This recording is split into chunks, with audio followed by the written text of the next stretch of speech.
सबको जय मसीह की, प्रभु यीशु मसीह की पवित्र और सामर्थी हजूरी में मैं एक बार फिर से आप सबका स्वागत करता हूं और ये विश्वास करता हूं कि आप सब चंगे भले हैं और परमेश्वर की दया में आप बने हुए हैं। आमीन।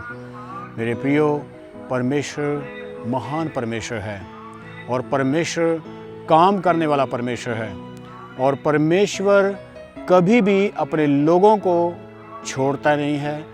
परमेश्वर कभी भी अपने लोगों को त्यागता नहीं है। क्यों नहीं त्यागता? क्योंकि परमेश्वर हर समय अपने लोगों से प्रेम करता है जो लोग उसने बनाए हैं। पूरी दुनिया में हम जितने भी लोग देखते हैं सबको उसी परमेश्वर ने बनाया है और उसकी सृष्टि की है। ऐसा अद्भुत परमेश्वर जो हमसे प्रेम करता है। हालेलुया मेरे प्रियो। लेकिन एक बात जो हम वचन में आज देखते हैं, हम उस बात को सीखते हैं। जो वचन हम आज पढ़ने के लिए जा रहे हैं वो हमें मिलता है यशाया नबी की किताब, उसका 59 अध्याय, उसका पहला वचन। यहाँ पे इस प्रकार से लिखा है, सुनो, यहोवा का हाथ ऐसा छोटा नहीं हो गया कि उद्धार ना कर सके, ना वह बहरा हो गया है कि सुन ना सके। हालेलुया मेरे प्रियो, यशाया इस बात को लिखता है। वो कहता है सुनो। आज हमें सुनने की ज़रूरत है परमेश्वर के वचन को। वो कहता है सुनो, यहोवा का हाथ ऐसा छोटा नहीं हो गया है कि उद्धार ना कर सके। मेरे प्रियो, वो सर्वशक्तिमान परमेश्वर है। वो सर्वदा अपने लोगों को, उनकी प्रार्थनाओं को सुनता है और अपने लोगों को देखता है। मेरे प्रियो, वचन कहता है देखो, उसका हाथ जो है वो छोटा नहीं है कि वह लोगों को छू ना सके, उनका उद्धार ना कर सके। हालेलुया, उनको बचा ना सके, उनको छुटकारा ना दे सके। परमेश्वर का लिखा है, परमेश्वर का हाथ ऐसा छोटा हाथ नहीं है कि वो किसी तक पहुंच ना सके।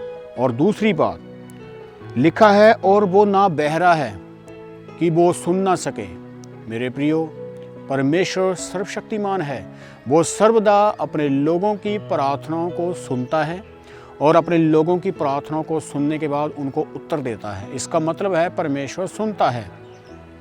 आपने अपने जीवन में बहुत सी प्रार्थनाओं को किया होगा और परमेश्वर ने आपकी प्रार्थनाओं को सुना होगा। अगर सुना है, इसका मतलब है आपने वो चीज़ को पाया है, और इसलिए पाया है क्योंकि परमेश्वर ने आपकी प्रार्थनाओं को सुना है। इसका मतलब क्या हुआ कि परमेश्वर जो है वो सुनने वाला परमेश्वर है। वो सुन लेता है। जब आप उसको दिल से पुकारते हैं वो सुनता है। क्यों सुनता है? क्योंकि उसके कान हैं। वो क्यों छूता है, क्यों छुटकारा देता है? क्योंकि उसका हाथ है। वो छू लेता है, वो सुन लेता है।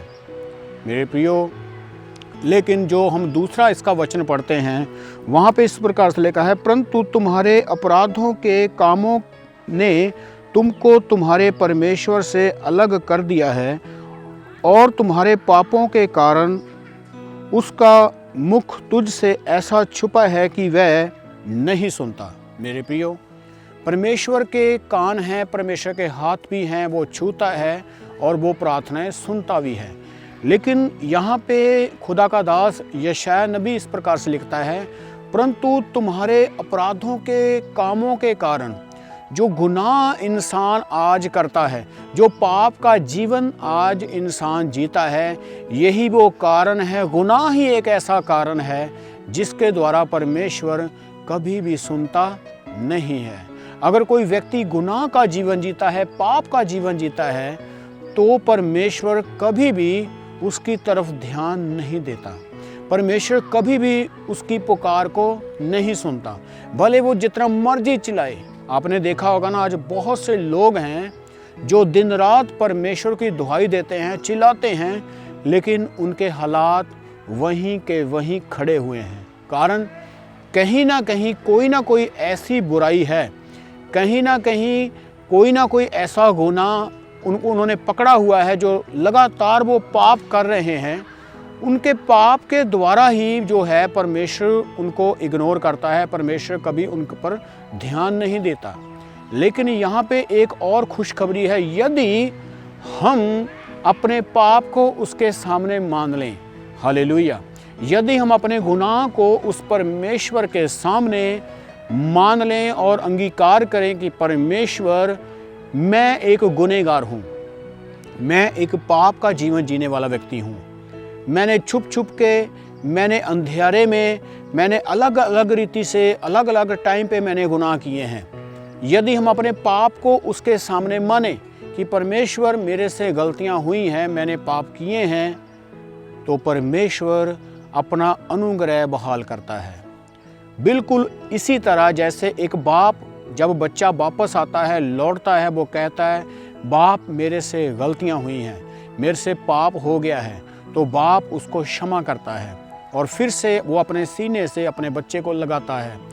इसी तरह से मेरे प्रियो, बिल्कुल इसी तरह से परमेश्वर भी इंसान के साथ इसी तरह से करना चाहता है। जब हम लौटते हैं, जब हम उसके पास आते हैं, तो वह हमें क्षमा करता है। फिर उसका सामर्थी हाथ काम करता हुआ हमारे जीवन में देखते हैं।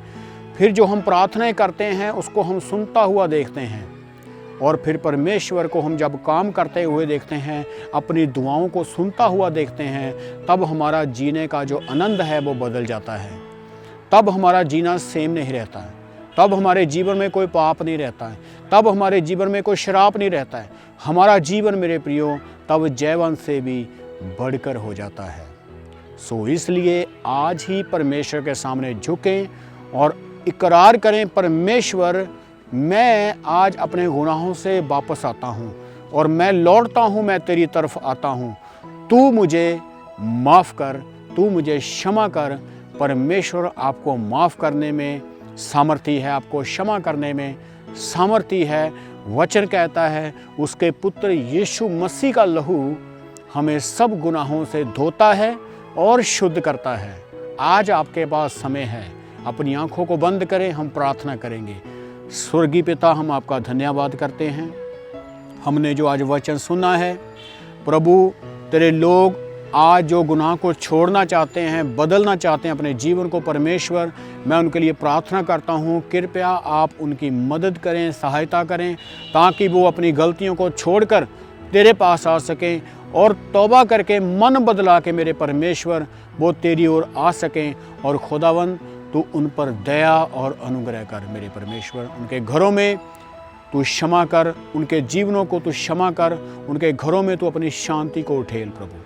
ये मेरी प्रार्थना है, यीशु मसीह के नाम से मांगता हूँ, आमीन आमीन। God bless you.